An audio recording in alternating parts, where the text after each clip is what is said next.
사랑하는 성도님들, 안녕하세요. 오늘 아침에 거울을 보시면서 어떤 생각이 드셨습니까? 혹시 어제 하신 말씀 때문에 마음이 무겁지는 않으셨나요? 가족에게, 친구에게, 혹은 직장 동료에게 했던 그 한마디가 계속 마음에 걸리고 있지는 않으십니까? 우리는 모두 말로 인해 상처를 주기도 하고 상처를 받기도 합니다. 특히 우리 크리스천들은 더욱 조심해야 할 말들이 있습니다. 왜냐하면 우리의 말은 단순히 개인의 표현이 아니라 하나님의 자녀로서의 품격을 보여주는 것이기 때문입니다. 그런 경험 있으시죠? 순간의 감정에 휩싸여서 나도 모르게 튀어나온 말 때문에 관계가 틀어지고 마음이 아픈 경험 말입니다. 그래서 오늘은 크리스천이 절대 해서는 안 되는 말 습관 7가지에 대해 함께 나누려고 합니다. 이 7가지를 점검해 보시고 우리의 입술을 더욱 거룩하게 사용할 수 있기를 소망합니다. 하나님께서 우리에게 주신 말의 능력을 올바르게 사용해서 생명을 살리고 덕을 세우는 그런 말을 하는 성도님들이 되시기를 바랍니다. 그럼 지금부터 함께 살펴보겠습니다. 첫 번째로 말씀드릴 것은 불평과 원망의 말입니다. 사랑하는 성도님들, 우리 주변을 한번 살펴보십시오. 매일매일 불평과 원망의 말들이 넘쳐나고 있지 않습니까? 날씨가 덥다고 불평하고 추우면 또 불평합니다. 직장에서는 상사 때문에, 집에서는 배우자 때문에, 자녀들 때문에 불평합니다. 교통이 막히면 불평하고 물가가 오르면 또 불평합니다. 그런데 성경은 무엇이라고 말씀하고 계십니까? 빌립보서 2장 14절에서 모든 일을 원망과 시비가 없이 하라고 명령하고 계십니다. 이 말씀은 단순한 권면이 아닙니다. 하나님의 명령이십니다. 왜 하나님께서 이렇게 명령하셨을까요? 불평과 원망의 말은 우리의 마음을 병들게 하고 주변 사람들에게도 부정적인 영향을 미치기 때문입니다. 더 중요한 것은 불평과 원망은 하나님의 주권을 인정하지 않는 것이라는 점입니다. 하나님께서 허락하신 모든 상황에 대해 불평한다는 것은 결국 하나님께 대한 불신앙의 표현인 것입니다. 이스라엘 백성들을 한번 생각해 보십시오. 그들이 광야에서 계속 불평하고 원망했던 결과가 무엇이었습니까? 40년 동안 광야를 헤매야 했고 결국 약속의 땅에 들어가지 못하는 비극을 맞았습니다. 우리도 마찬가지입니다. 불평과 원망의 말을 계속하면 우리의 마음은 점점 하나님에게서 멀어지게 됩니다. 그리고 우리 주변의 분위기도 무겁고 어둡게 만듭니다. 대신 우리는 어떻게 해야 할까요? 데살로니가전서 5장 18절 말씀처럼 범사에 감사하라는 말씀을 실천해야 합니다. 어려운 상황에서도 하나님의 선하신 뜻이 있음을 믿고 감사의 말을 해야 합니다. 예를 들어 직장에서 어려운 일이 생겼을 때 정말 힘들어 죽겠다고 말하는 대신 하나님께서 이 상황을 통해 저를 단련시키고 계시는군요. 감사합니다라고 말해 보십시오. 처음에는 어색할 수 있지만 계속 연습하다 보면 우리의 마음도 변화되고 상황을 바라보는 관점도 달라집니다. 믿음의 가족들, 오늘부터는 불평과 원망의 말을 하지 맙시다. 대신 범사에 감사하는 말로 우리의 입술을 채워나가시기 바랍니다. 두 번째로 말씀드릴 것은 남을 정죄하고 판단하는 말입니다. 사랑하는 성도님들, 우리는 얼마나 쉽게 다른 사람을 판단하고 정죄하는 말을 하고 있습니까? 저 사람은 정말 믿음이 없어. 저런 식으로 살면 안 되지. 나 같으면 절대 그렇게 안 했을 텐데. 이런 말들을 하고 있지는 않으십니까? 특히 교회 안에서도 이런 일들이 많이 일어나고 있습니다. 다른 성도의 헌금을 보고 판단하거나 예배 태도를 보고 비판하거나 개인적인 선택들을 보고 정죄하는 말들을 하고 있습니다. 그런데 예수님께서는 무엇이라고 말씀하셨습니까? 마태복음 7장 1절부터 2절에서 비판을 받지 아니하려거든 비판하지 말라. 너희가 비판하는 그 비판으로 너희가 비판을 받을 것이요. 너희가 헤아리는 그 헤아림으로 너희가 헤아림을 받을 것이니라고 말씀하셨습니다. 이 말씀은 정말 두려운 말씀입니다. 우리가 남을 판단하는 그 기준으로 우리도 판단을 받게 된다는 것입니다. 더 나아가 3절에서 4절에서는 어찌하여 형제의 눈 속에 있는 티는 보고 네 눈 속에 있는 들보는 깨닫지 못하느냐? 보라, 네 눈 속에 들보가 있는데 어찌하여 형제에게 말하기를 나로 내 눈 속에 있는 티를 빼게 하라 하겠느냐고 말씀하셨습니다. 우리는 모두 부족한 존재입니다. 누구도 완벽하지 않습니다. 그런데 마치 자신은 완벽한 것처럼 자신에게는 관대하면서 다른 사람에게는 엄격한 잣대를 들이대고 있는 것입니다. 이것은 교만의 극치입니다. 야고보서 4장 12절에서는 입법자와 재판관은 한 분이시니 능히 구원하기도 하시며 멸하기도 하시느니라. 너는 누구이기에 이웃을 판단하느냐고 말씀하고 있습니다. 판단하고 심판하실 분은 오직 하나님 한 분뿐이십니다. 우리는 그럴 자격도 권한도 없습니다. 그럼 우리는 어떻게 해야 할까요? 먼저 우리 자신을 돌아봐야 합니다. 다른 사람을 비판하고 싶은 마음이 들 때 먼저 나는 어떤지 살펴봐야 합니다. 그리고 그 사람을 위해 기도해야 합니다. 비판하는 대신 중보기도를 해주는 것입니다. 또한 사랑으로 격려하고 세워주는 말을 해야 합니다. 예를 들어 어떤 성도가 예배에 늦게 왔을 때 저 사람은 정말 시간관념이 없어라고 말하는 대신 혹시 무슨 일 있었나? 괜찮아? 라고 관심을 보이는 것입니다. 로마서 14장 4절 말씀처럼 남의 하인을 판단하는 너는 누구냐? 그가 서 있는 것이나 넘어지는 것이 자기 주인에게 있음에 그가 세움을 받으리니 이는 그를 세우시는 권능이 주께 있음이라는 말씀을 기억해야 합니다. 믿음의 가족들, 남을 판단하고 정죄하는 말을 멈추시고 대신 사랑으로 격려하고 세워주는 말을 해주시기 바랍니다. 세 번째로 말씀드릴 것은 거짓말과 과장된 표현입니다. 사랑하는 성도님들, 우리는 얼마나 쉽게 거짓말을 하고 있습니까? 물론 악의적인 거짓말은 아닐 수도 있습니다. 하지만 작은 거짓말들, 과장된 표현들을 일상적으로 사용하고 있지는 않으십니까? 100번도 넘게 말했는데 죽을 만큼 힘들어, 세상에서 제일 맛있어, 이런 표현들 말입니다. 또는 자신을 좀 더 좋게 보이게 하려고 사실을 약간씩 왜곡해서 말하는 경우도 있습니다. 늦은 이유를 설명할 때 교통 사정을 실제보다 과장해서 말하거나 자신의 능력이나 경험을 부풀려서 말하는 것들 말입니다. 그런데 성경은 거짓말에 대해 어떻게 말씀하고 계십니까? 요한복음 8장 44절에서 예수님께서는 너희는 너희 아비 마귀에게서 났으니 너희 아비의 욕심대로 너희도 행하고자 하느니라. 그는 처음부터 살인한 자요 진리가 그 속에 있지 아니하므로 진리에 서지 못하고 거짓을 말할 때마다 제 것으로 말하나니 이는 그가 거짓말쟁이요 거짓의 아비가 되었음이라고 말씀하셨습니다. 거짓말은 마귀의 속성이라는 것입니다. 반대로 하나님은 진리의 하나님이십니다. 요한복음 14장 6절에서 예수님께서는 내가 곧 길이요 진리요 생명이니라고 말씀하셨습니다. 우리가 하나님의 자녀라면 진리 가운데 살아야 합니다. 골로새서 3장 9절에서는 너희가 서로 거짓말을 하지 말라. 옛사람과 그 행위를 벗어버리고라고 명령하고 있습니다. 에베소서 4장 25절에서도 그런즉 거짓을 버리고 각각 그 이웃과 더불어 참된 것을 말하라. 이는 우리가 서로 지체가 됨이라고 말씀하고 있습니다. 작은 거짓말이라도 그것이 습관이 되면 점점 더 큰 거짓말로 이어지게 됩니다. 그리고 거짓말은 신뢰를 무너뜨립니다. 한번 거짓말쟁이로 낙인 찍히면 진실을 말해도 사람들이 믿지 않게 됩니다. 더 중요한 것은 거짓말은 우리의 양심을 마비시킨다는 것입니다. 처음에는 양심의 가책을 느끼지만 계속 반복하다 보면 무감각해집니다. 그럼 우리는 어떻게 해야 할까요? 먼저 말하기 전에 한 번 더 생각해 봐야 합니다. 이것이 정말 사실인지, 과장된 것은 아닌지 점검해 보는 것입니다. 그리고 실수했을 때는 솔직하게 인정하고 사과하는 것입니다. 미안해요. 제가 과장해서 말했네요. 라고 정직하게 인정하는 것입니다. 또한 평소에 정확하고 진실한 말을 하는 연습을 해야 합니다. 예를 들어, 정말 많이 기다렸어요.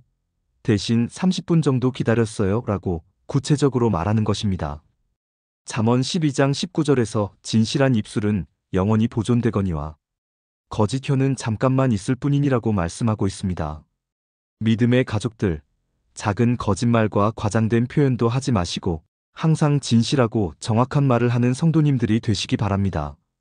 네 번째로 말씀드릴 것은 남의 험담과 가섭입니다.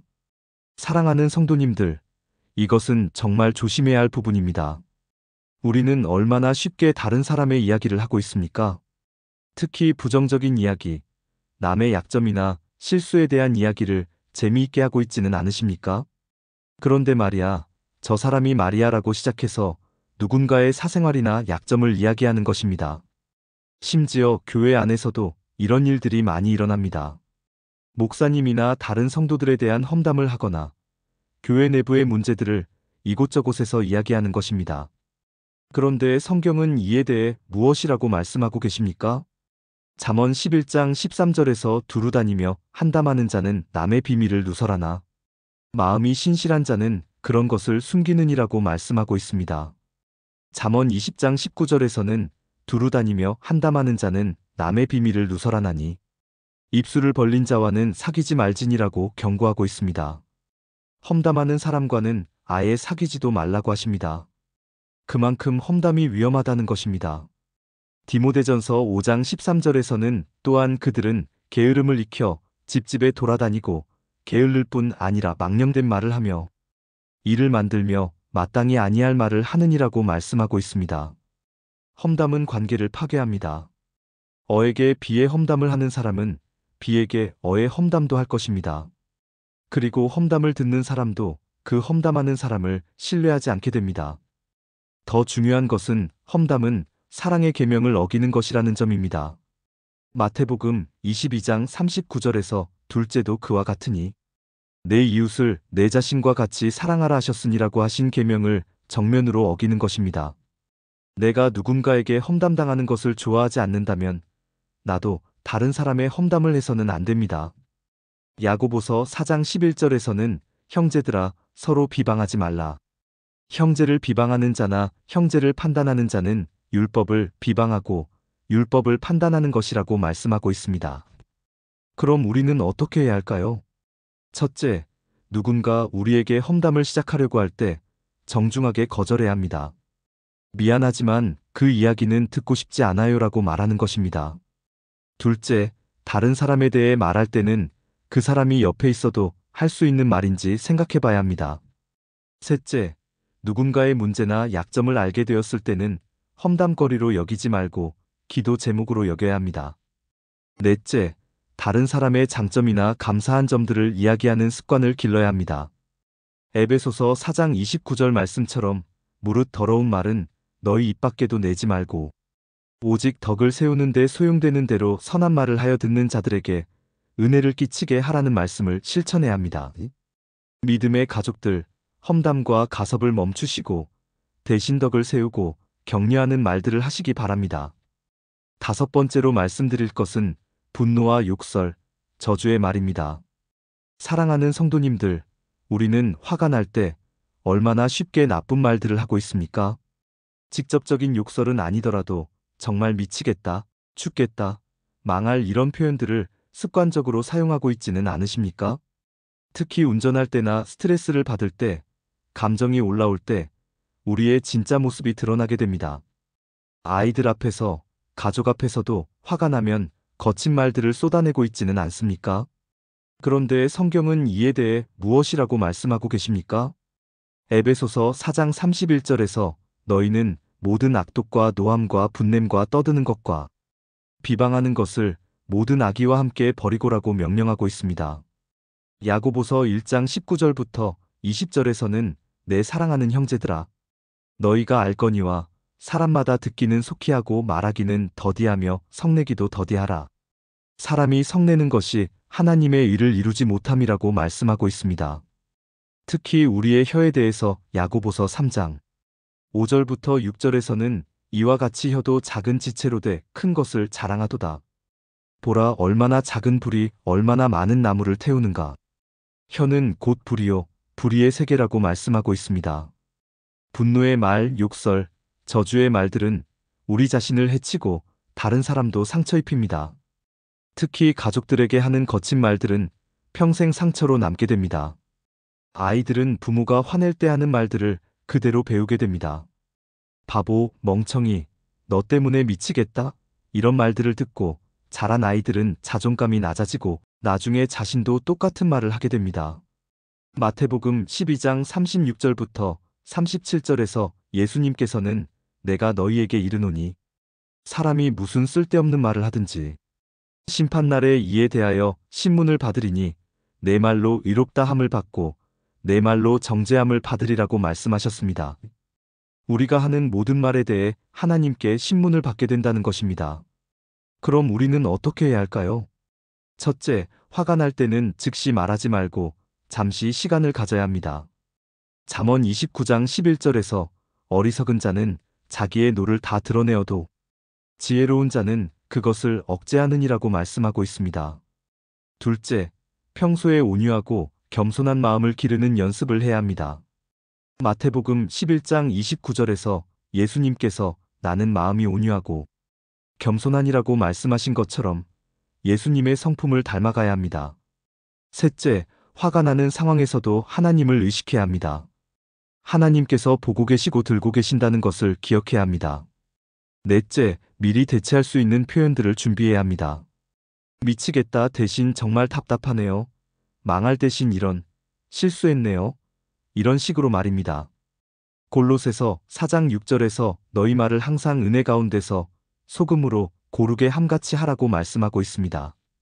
믿음의 가족들, 분노와 욕설과 저주의 말을 버리시고 항상 은혜로운 말을 하는 성도님들이 되시기 바랍니다. 여섯 번째로 말씀드릴 것은 자랑과 교만한 말입니다. 사랑하는 성도님들, 우리는 얼마나 자주 자랑하는 말들을 하고 있습니까? 우리의 능력이나 경험, 소유하고 있는 것들, 자녀들의 성공, 과거의 업적들에 대해 자랑하고 있지는 않으십니까? 물론 감사한 마음에서 나누는 것과 자랑하는 것은 다릅니다. 하지만 때로는 겸손한 척하면서도 교묘하게 자랑하는 경우들이 있습니다. 별것 아니지만 우연이라는 말을 앞에 붙이면서도 결국은 자신을 드러내려고 하는 것입니다. 또는 다른 사람과 비교하면서 우월감을 드러내는 말들을 하기도 합니다. 그런데 성경은 교만과 자랑에 대해 무엇이라고 말씀하고 계십니까? 잠언 16장 18절에서 교만은 패망의 선봉이요 거만한 마음은 넘어짐의 앞잡이니라고 말씀하고 있습니다. 잠언 27장 2절에서는 타인이 너를 칭찬하게 하고 네 입으로는 말며 외인이 너를 칭찬하게 하고 내 입술로는 말지니라고 말씀하고 있습니다. 자기 입으로 자신을 칭찬하지 말라는 것입니다.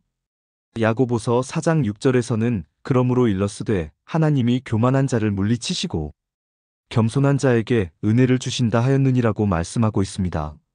하나님께서는 교만한 자를 물리치신다는 것입니다. 고린도전서 4장 7절에서 바울 사도는 누가 너를 남달리 구별하였느냐 내게 있는 것 중에 받지 아니한 것이 무엇이냐 내가 받았은지 어찌하여 받지 아니한 것 같이 자랑하느냐고 말씀하고 있습니다. 우리가 가진 모든 것은 하나님께서 주신 것입니다. 건강도 능력도 지혜도 재물도 심지어 믿음까지도 하나님의 선물입니다. 그런데 그것을 가지고 자랑한다는 것은 하나님의 은혜를 무시하는 것입니다. 예수님께서는 어떠셨습니까?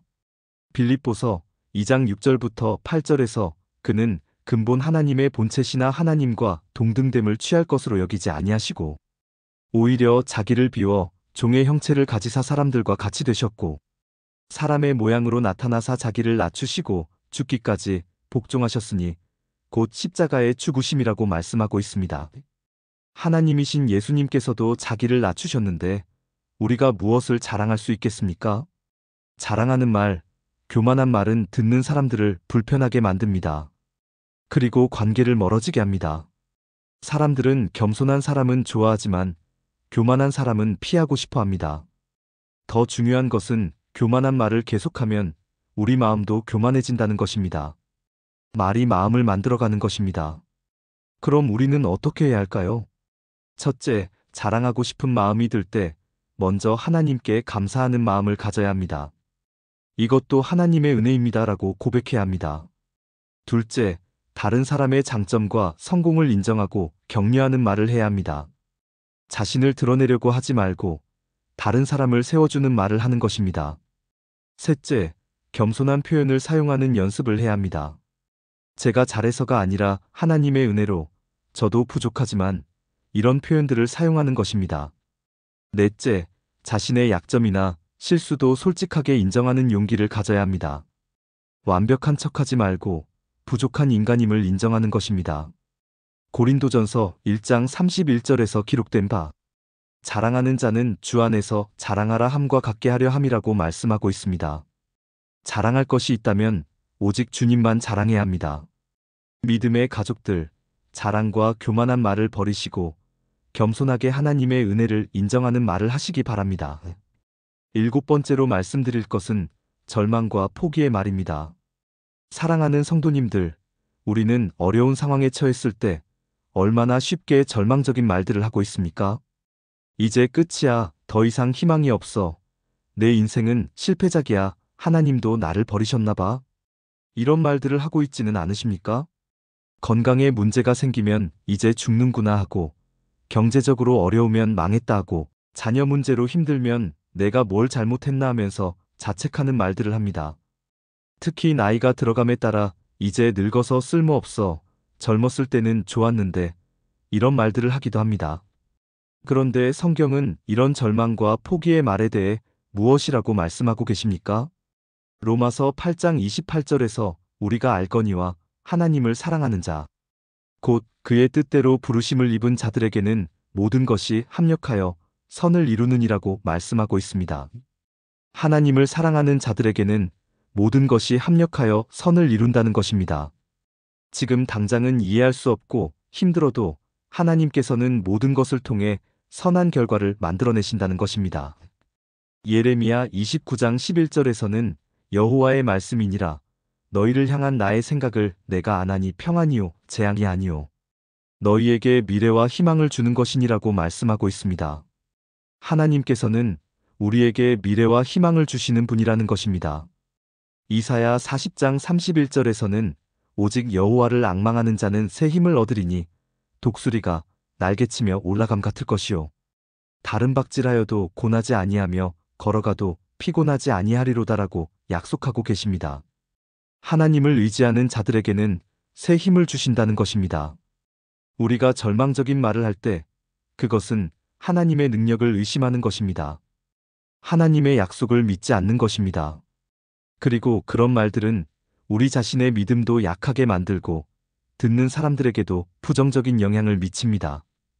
특히 가족들 앞에서 절망적인 말을 계속하면 가족들의 마음도 무겁게 만듭니다. 성경 인물들을 보십시오. 욥은 모든 것을 잃었지만 주신 이도 여호와시오. 거두신 이도 여호와시오니 여호와의 이름이 찬송을 받으실지니이다라고 고백했습니다. 다윗은 원수들에게 쫓기면서도 여호와는 나의 목자시니 내게 부족함이 없으리로다라고 고백했습니다. 바울과 신라는 감옥에 갇혔을 때도 찬송을 불렀습니다. 그럼 우리는 어떻게 해야 할까요? 첫째, 어려운 상황에서도 하나님의 주권을 인정하는 말을 해야 합니다. 하나님께서 허락하신 일이니까 분명히 좋은 뜻이 있을 거야라고 고백하는 것입니다. 둘째, 과거의 하나님의 은혜를 기억하고 감사의 말을 해야 합니다.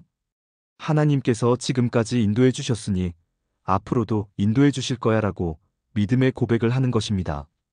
셋째, 성경의 약속의 말씀들을 자주 고백해야 합니다. 내게 능력 주시는 자 안에서 내가 모든 것을 할 수 있느니라는 빌립보서 4장 13절 같은 말씀들을 고백하는 것입니다. 넷째, 미래에 대한 소망의 말을 해야 합니다. 하나님께서 새로운 길을 열어주실 거야. 이 시간도 지나갈 거야. 이런 희망의 말을 하는 것입니다. 히브리서 10장 23절에서 또 약속하신 이는 미쁘시니 우리가 믿는 도리의 소망을 움직이지 말며 굳게 잡고라고 말씀하고 있습니다. 믿음의 가족들, 절망과 포기의 말을 버리시고 믿음과 소망과 감사의 말을 하시기 바랍니다. 사랑하는 성도님들, 오늘 우리가 함께 나눈 7가지 말 습관을 다시 한번 정리해 보겠습니다. 첫 번째는 불평과 원망의 말이었습니다. 하나님의 주권을 인정하지 않고 모든 상황에 대해 불평하는 것은 우리의 믿음을 약하게 만듭니다. 대신 범사에 감사하는 말을 해야 합니다. 두 번째는 남을 정죄하고 판단하는 말이었습니다. 우리에게는 다른 사람을 판단할 자격이나 권한이 없습니다. 대신 사랑으로 격려하고 세워주는 말을 해야 합니다. 세 번째는 거짓말과 과장된 표현이었습니다. 작은 거짓말이라도 습관이 되면 우리의 신뢰를 무너뜨립니다. 항상 진실하고 정확한 말을 해야 합니다. 네 번째는 남의 험담과 가섭이었습니다. 험담은 관계를 파괴하고 사랑의 계명을 어기는 것입니다. 대신 덕을 세우고 격려하는 말을 해야 합니다. 다섯 번째는 분노와 욕설, 저주의 말이었습니다. 화가 나더라도 거친 말을 해서는 안 됩니다. 항상 은혜로운 말을 해야 합니다. 여섯 번째는 자랑과 교만한 말이었습니다. 우리가 가진 모든 것은 하나님의 은혜입니다. 겸손하게 하나님의 은혜를 인정하는 말을 해야 합니다. 일곱 번째는 절망과 포기의 말이었습니다. 어려운 상황에서도 하나님을 신뢰하고 소망의 말을 해야 합니다. 믿음의 가족들, 우리의 말은 정말 중요합니다. 잠언 18장 21절에서 죽고 사는 것이 혀의 권세에 달렸나니라고 말씀하고 있습니다. 우리의 말은 생명력이 있습니다. 생명을 살리는 말을 할 수도 있고 생명을 죽이는 말을 할 수도 있습니다. 우리가 하나님의 자녀라면 우리의 말도 하나님의 성품을 드러내야 합니다. 사람들이 우리의 말을 듣고 정말 믿는 사람은 다르구나라고 느낄 수 있어야 합니다. 그렇다면 우리는 어떤 말을 해야 할까요? 에베소서 4장 29절 말씀처럼 덕을 세우는데 소용되는 대로 선한 말을 하여 듣는 자들에게 은혜를 끼치게 하라는 말씀을 실천해야 합니다. 골로새서 4장 6절 말씀처럼 너희 말을 항상 은혜 가운데서 소금으로 고르게 함같이 하라는 말씀을 실천해야 합니다. 디도서 2장 8절 말씀처럼 책망할 것이 없는 건전한 말을 하라는 말씀을 실천해야 합니다. 사랑하는 성도님들, 오늘부터 우리의 말을 점검해 보시기 바랍니다. 하루 종일 내가 한 말들을 돌아보면서 하나님께서 기뻐하시지 않을 말들은 없었는지 살펴보시기 바랍니다. 그리고 회개할 것은 회개하고 고쳐야 할 것은 고치시기 바랍니다. 말은 습관입니다. 하루아침에 바뀌지 않습니다. 하지만 매일매일 의식적으로 연습하고 노력한다면 분명히 변화될 것입니다. 성령님께서 우리의 입술을 거룩하게 사용하실 수 있도록 도와주실 것입니다. 시편 19편 14절 말씀처럼 나의 반석이시요 나의 구속자이신 여호와여 내 입의 말과 마음의 묵상이 주의 앞에 연락되기를 원하나이다라고 기도하는 성도님들이 되시기 바랍니다. 우리의 입의 말과 마음의 묵상이 하나님 앞에 기쁨이 되는 그런 말을 하는 성도님들이 되시기를 축복합니다. 그래서 우리의 말을 통해 하나님께 영광을 돌리고 이웃에게는 덕을 세우며 우리 자신에게는 복이 되는 그런 아름다운 말들을 하는 믿음의 가족들이 되시기를 간절히 소망합니다. 만약 이 말씀이 여러분에게 도움이 되셨다면 좋아요 버튼을 눌러주시고 댓글로 여러분의 결심이나 간증을 나누어 주시면 감사하겠습니다. 그리고 주변의 믿음의 가족들에게도 이 메시지를 나누어서 함께 거룩한 말을 하는 성도님들이 되시기를 바랍니다.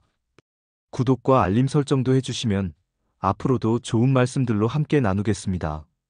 사랑하는 성도님들 모두에게 하나님의 크신 은혜와 평강이 늘 함께 하시기를 축복하며 기도합니다. 하나님의 사랑 안에서 항상 승리하시고 거룩한 말로 하나님께 영광 돌리는 아름다운 하루하루 되시기를 간절히 소망합니다. 아멘.